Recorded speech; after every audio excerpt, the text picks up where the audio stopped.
Corona virus से 67 अफराद जान बहक हो गए, जिसके बाद अमवात की तादाद 14,158 हो गई। पाकिस्तान में कोरोना के तस्दीक शुदा केसेस की तादाद 6,49,824 हो गई। National command and operation centre के ताज़ा तरीन अदाद-ओ-शुमार के मुताबिक गुज़िश्ता 24 घंटों के दौरान 4,468 नए केसेस रिपोर्ट हुए।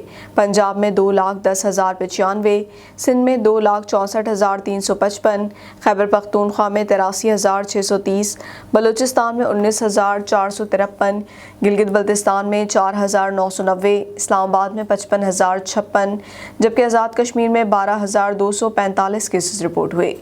मुल्क भर में अब तक 1,21,070 अफराद के टेस्ट किए गए। गुज़िश्ता 24 घंटों के दौरान 44,279 नए टेस्ट किए गए। अब तक 5,93,282 मरीज सेहतियाब हो चुके हैं, जबकि 2,842 मरीजों की हालत तशवीशनाक है।